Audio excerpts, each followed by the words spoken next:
Hey everyone, good afternoon guys. I hope आप अच्छे होंगे, बहुत अच्छी आपकी तैयारी चल रही होगी।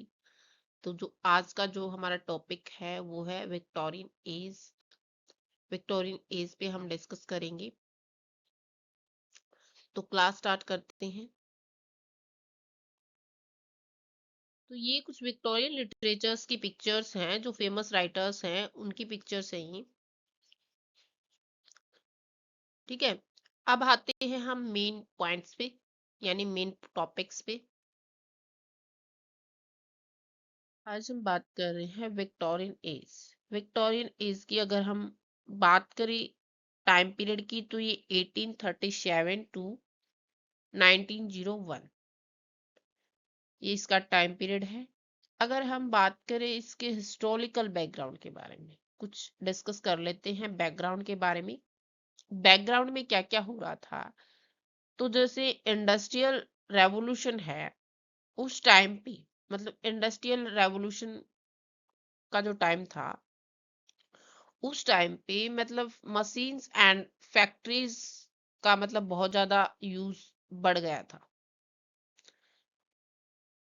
ठीक है, लोग मतलब अपना गांव छोड़ के सिटी में काम करने लगे, यानी बहुत सारी फैक्ट्रीज ओपन हो गई थी और लोग मतलब सिटी में काम करने लगे थे अपने गांव छोड़कर। नेक्स्ट हम बात करेंगे कि सोशल क्लास में क्या हो रहा था।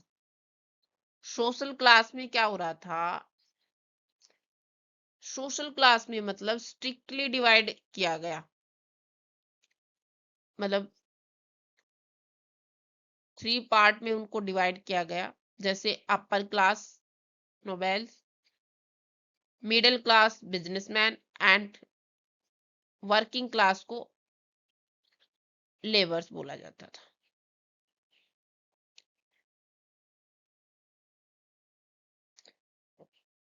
अगर हम कुछ साइंटिफिक एंड टेक्नोलॉजिकल प्रोग्रेस की बात करें, तो ये न्यू इन्विटेशन लाइक, जैसे नई चीजें आई, लाइक जैसे railway, the telegraph and advances in the medicine, यानी मेडिसिन आ गई थी एडवांस में।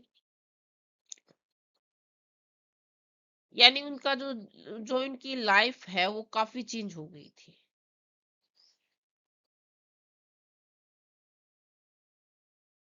अगर हम प्रॉब्लम एंड चैलेंजेस की बात करें, तो प्रॉब्लम क्या हो रही थी यहाँ पे, जो छोटे बच्चे हैं, जो गरीब बच्चे हैं, तो उनको मतलब फैक्ट्रीज में काम करने पड़ते थे उस टाइम पे। यानी छोटे छोटे बच्चे फैक्ट्रीज में काम करने लगे।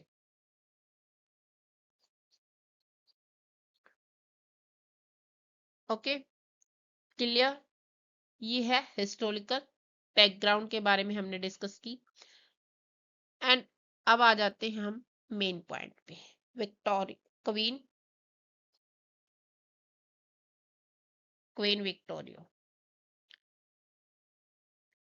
Queen Victoria and she ruled England from 1837 to 1901. It was a time of great change,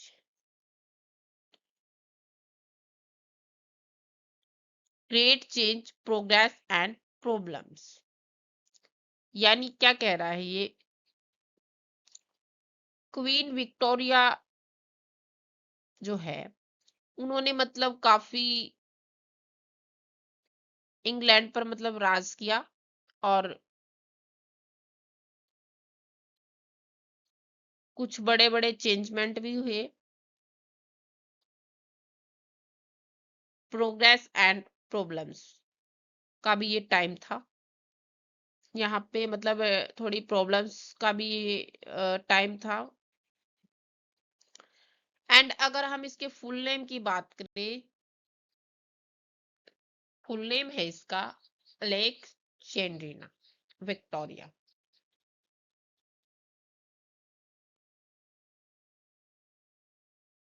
यानी जो क्वीन विक्टोरिया है उसको हम अलेक्जेंड्रिना विक्टोरिया भी, यानी ये इसका फुल नेम है। अगर हम रेन की अगर हम बात करें तो ये टाइम पीरियड था इसका 1837 टू 1901। एज कितनी थी? 63 इयर्स।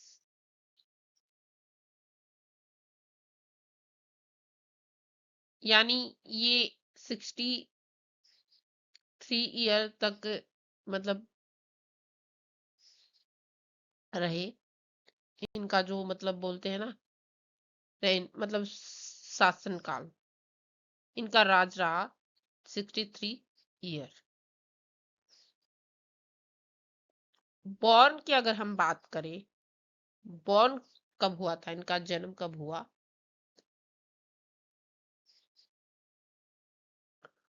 तो ये मई 24 1819 में। तो ये है केंसीगठन palace, London.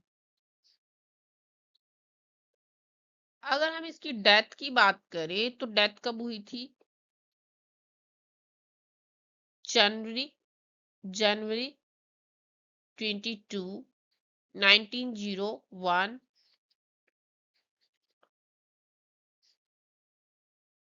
1901 Osborne house में हुई है। Isle of Wight, isle of white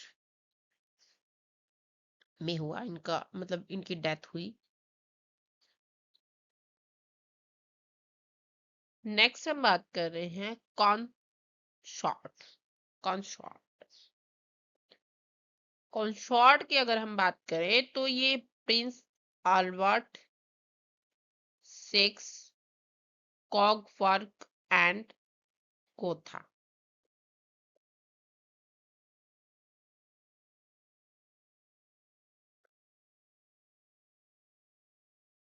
अगर हम इसकी सक्सेस की बात करें तो सक्सेस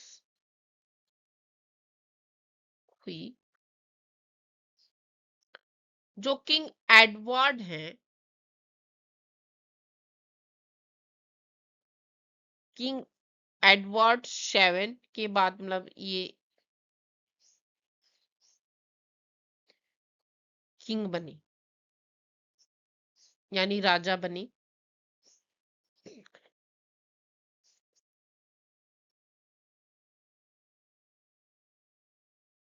तो ये है विक्टोरियन एज।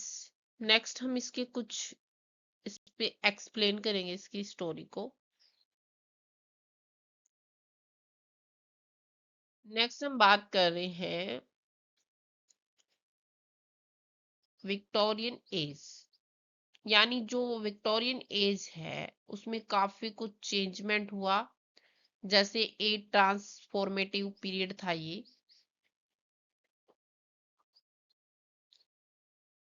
ट्रांसफॉर्मेटिव पीरियड की अगर बात करें तो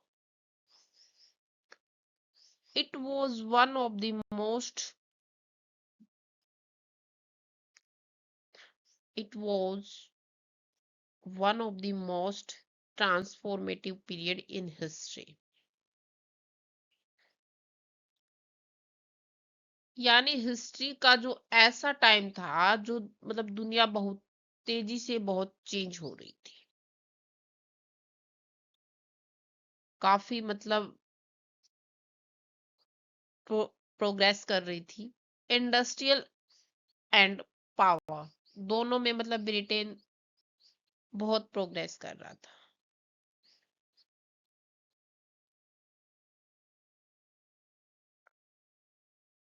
एंड इसकी टाइमलाइन की अगर हम बात करें, टाइमलाइन में क्या है जो मतलब क्या हो रहा था टाइमलाइन में,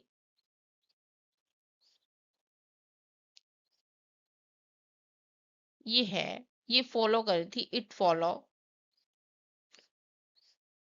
इट फॉलो जॉर्जियाई।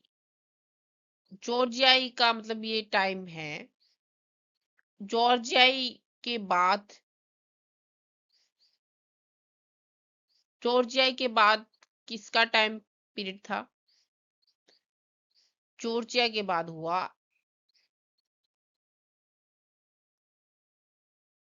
यानी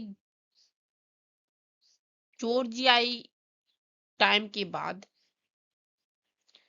आया एडवर्डियन। एडवर्डियन के टाइम से पहले का मतलब ये टाइम था, ठीक है। यानी जॉर्जिया, जो जॉर्जियाई है, जॉर्जियाई के टाइम के बाद आया एंड एडवर्डियन, मतलब एडवर्डियन से पहले का ये टाइम था, मतलब जॉर्जिया के बाद आया था, जॉर्जियाई के बाद आया एंड एडवर्डियन के टाइम से ये पहले था।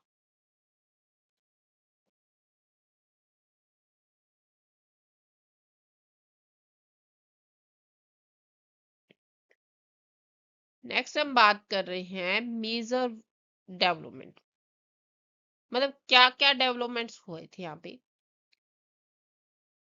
जैसे कि हमने हिस्टोरिकल बैकग्राउंड के बारे में डिस्कस की थी, वैसे ही तो क्या कुछ चेंजमेंट हुए, मतलब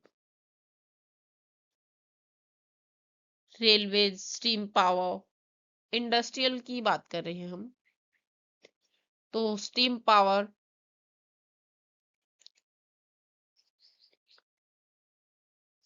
रेलवे एंड जो मशीन्स थी, मशीन्स के मतलब कारण काम पूरे तरीके से मतलब ये चेंज हो गया। यानी जो स्टीम पावर है एंड रेलवे के आने से जो फैक्ट्रीज में काम बहुत फास्ट हो गया था। ब्रिटेन की अगर हम पावर की अगर हम बात करें, ब्रिटेन की जो पावर थी, तो ब्रिटेन मतलब दुनिया की सबसे बड़ी पावर बन गया एंड पूरी जो दुनिया मतलब वर्ल्ड है, दुनिया है जो, वो अपना मतलब बिजनेस एंड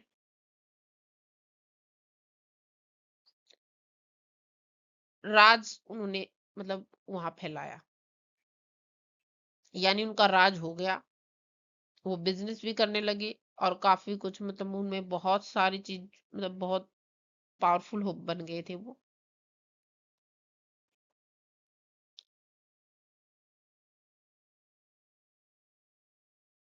नेक्स्ट हम बात कर रहे हैं सोशल एंड कल्चर्स में क्या हो रहा था।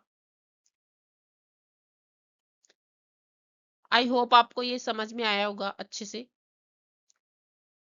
नेक्स्ट हम बात करेंगे cultures, social and culture, social and culture, social and cultural की बात करेंगे हम, डिस्कस करेंगे इस पे। सोशल एंड कल्चर में क्या हो रहा था, जो पॉपुलेशन थी वो डबल हो गई थी, यानी लोग नौकरी की मतलब नौकरी की तलाश में मतलब सिटीज में रहने लगे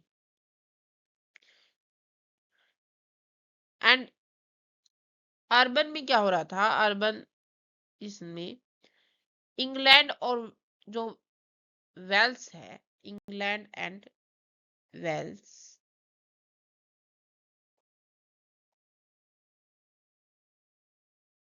उनकी पॉपुलेशन बहुत डबल हो गई थी, यानी 1831 में 1.6 मिलियन, मतलब पॉपुलेशन बहुत ज्यादा बढ़ गई थी। एंड 1901 में, यानी 1831 में ये 1.6 मिलियन है, एंड 1901 में ये 3.2 मिलियन, यानी उससे बहुत ज्यादा हो गई थी, क्योंकि लोग सिटीज में बहुत ज्यादा आ रहे थे, वहां पे लोग मतलब रहने लगे नौकरियों की तलाश में। एंड हम बात करेंगे सोशल इश्यूज क्या थे उस टाइम पे। सोशल इश्यूज की अगर हम बात करें तो चाइल्ड लेबर, यानी जो छोटे बच्चे हैं, छोटे बच्चों से मतलब फैक्ट्रीज में काम करवाया जा रहा था, और वहां रहने की भी मतलब अच्छी, जो जहां बच्चे रहते थे वहां रहने की भी बहुत अच्छी जगह नहीं थी।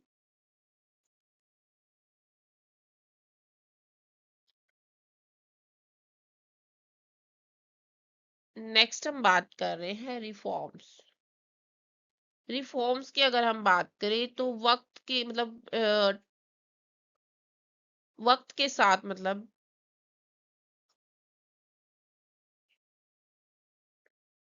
टाइम के अकॉर्डिंग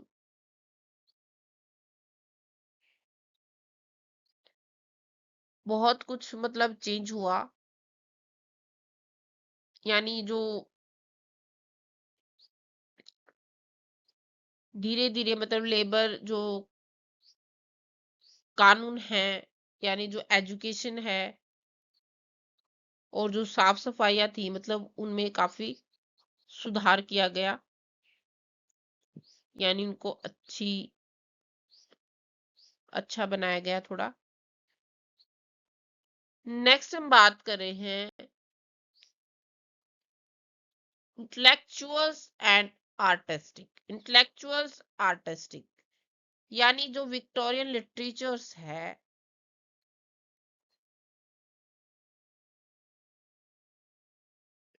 इन्होंने मतलब विक्टोरियन लिटरेचर्स के दौरान के टाइम पे जो चार्ल्स डिकेंस है, थॉमस हैडी है, जैसे मतलब उन्होंने लिटरेचर्स को बहुत ऊंचाइयों तक मतलब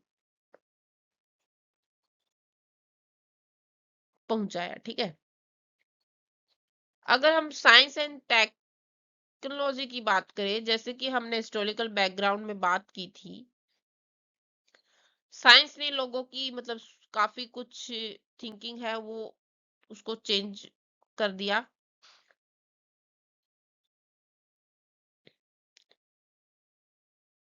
यानी टेक्नोलॉजी ने टेलीग्राफ, फोटोग्राफी जैसी मतलब बड़ी बड़ी चीजों को लेके आए वो।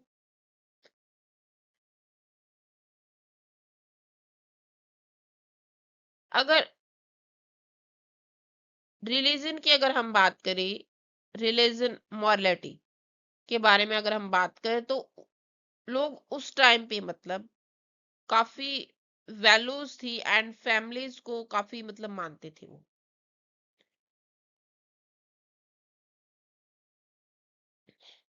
क्लियर, ये है सोशल एंड कल्चरल। नेक्स्ट हम बात करेंगे social, culture and intellectuals and artistic.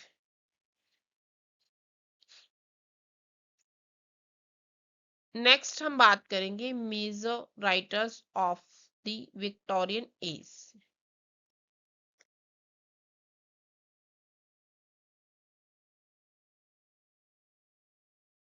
तो अब हम बात कर रहे हैं major writers of the Victorian age, यानी जो विक्टोरियन एज के टाइम के जो मेजर राइटर्स थे उनके बारे में डिस्कस करेंगे। फर्स्ट है इसमें चार्ल्स डिकेंस। चार्ल्स डिकेंस की फेमस वर्क की अगर हम बात करें, फेमस वर्क थी इसकी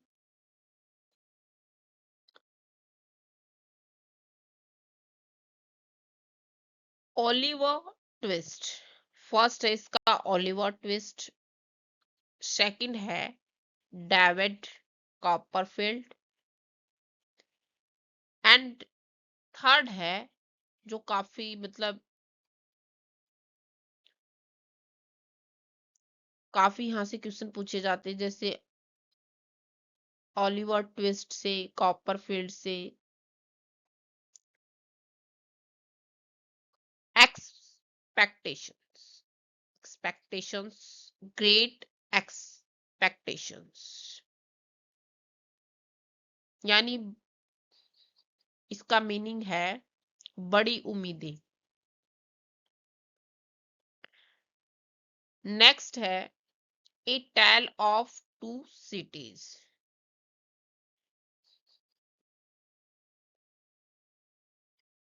ही एक्सपोज्ड, किस चीज को ये एक्सपोज कर रहा था? Child labour, social injustice, social injustice, इनको ये एक्सपोज्ड कर रहा था। नेक्स्ट राइटर की अगर हम बात करें, नेक्स्ट राइटर है विलियम मेकपिस ठेकरे। विलियम मेकपिस ठेकरे, उसको उसको किस लिए जाना जाता था? एक फेमस वर्क है उनका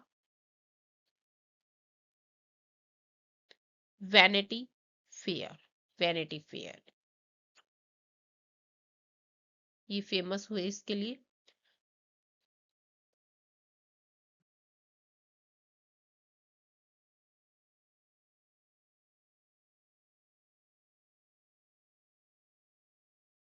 नेक्स्ट राइटर है ब्रोंटे बहनी। ब्रोंटे बहनी,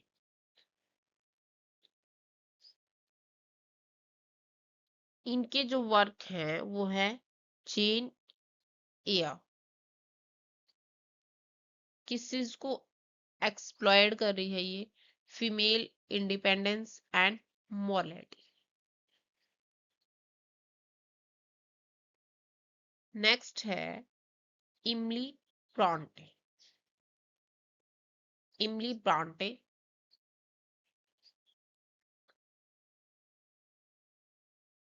पुत्रिंग फूटिंग हाइटिस हाइट्स,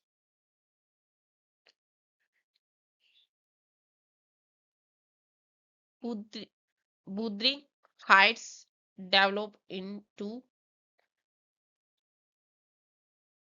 यानी ये जो बुद्रिंग जो हाइट्स है वो किसी प्लेस का नाम है,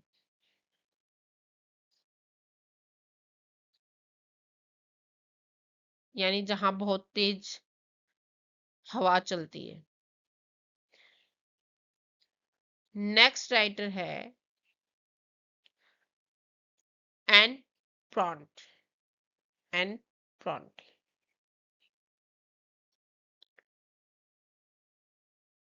एंड इसका फेमस वर्क है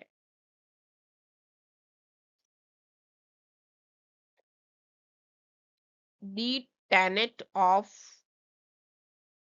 the tenant of Wildfell hall. Next writer है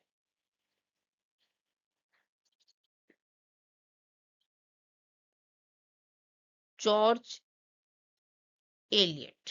जॉर्ज एलियट, जॉर्ज एलियट का अगर हम इसके वर्क की बात करें तो इसके फेमस वर्क है मिडल मार्च और Silas Marner. Silas Marner, middle March and Silas Marner. And ये कंबाइंड है रियलिज्म के साथ, मतलब साइकोलॉजिकल डेप्थ। नेक्स्ट राइटर है Thomas Thomas Hardy. Thomas Hardy की अगर हम बात करें, इसके फेमस वर्क है इसकी Tess of the Urbervilles, यानी Tess of the Urbervilles. Next है चूड़े दी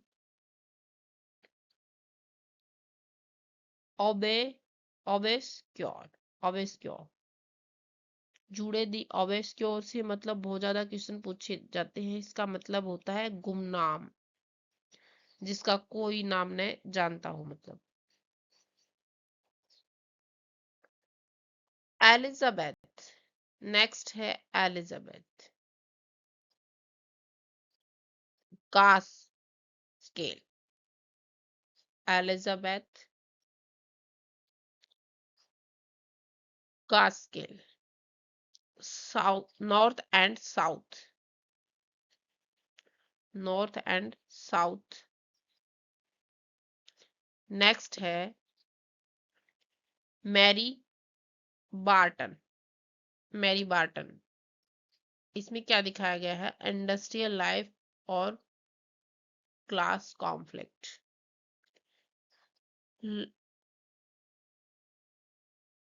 नेक्स्ट है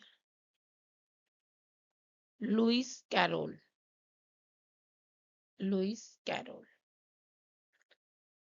इसके वर्क की अगर हम बात करें तो एलिस एडवेंचर्स इन वंडरलैंड, ये इसका फेमस वर्क है। इन्होंने फैंटास्टिक एंड सी, मतलब क्या है इसका मीनिंग? अजूबों की एक मतलब दुनिया में एलिस की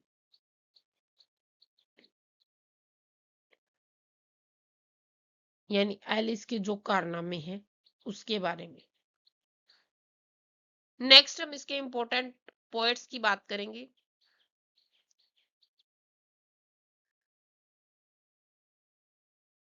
अब हम डिस्कस करेंगे पोएट्स में। पोएट्स की अगर हम बात करें तो ये है Alfred Lord Tennyson, first poet है अल्फ्रेड लॉर्ड टेनिसन। ये एक लॉयड पोएट थी, यानी जिसको राज कवि बोला जाता है।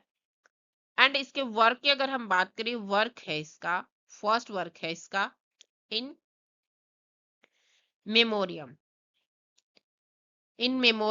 यानी किसी की याद में लिखे जाने वाला, मतलब ये बोला जाता है इसको। The charge of the light be great,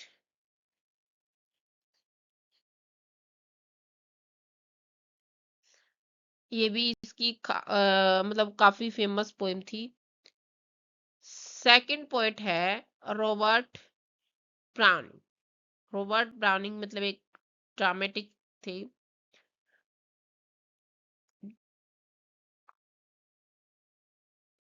and इसके वर्क की अगर हम बात करें तो my last duchess my last dates.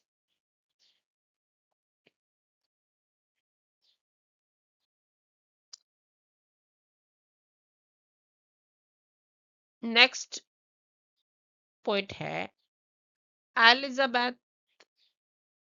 Elizabeth Barrett browning.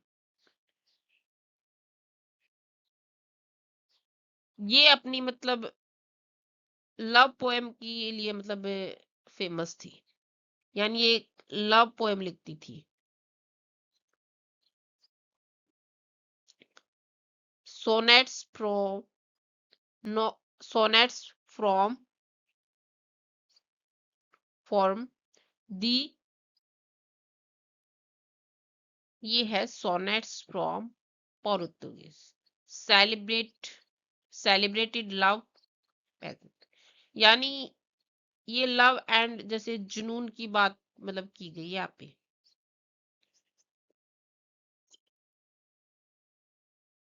Next next writer है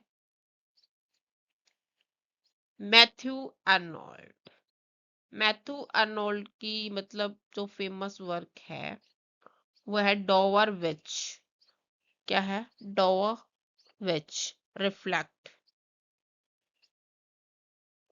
रिफ्लेक्ट करती है ये पोयम, मतलब उन सोशल जो मतलब गॉड के प्रति कम होते मतलब कम बिलीव करते हैं,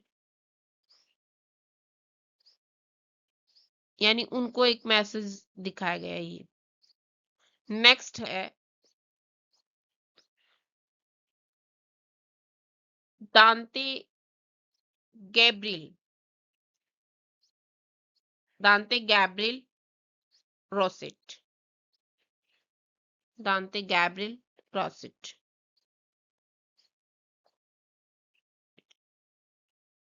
एंड ये पोएट एंड मतलब पेंटर थे, यानी जो दांते है वो pre Raphaelite poet and painter भी थे। ये एक ऐसा ग्रुप है जो मतलब आर्टिस्टिक एंड जो पोएम्स हैं पुरानी, उस पुराने टाइम की जो उनकी मतलब बिल्कुल बारीकी से डीप से मतलब उनको वापस लाना चाहता है।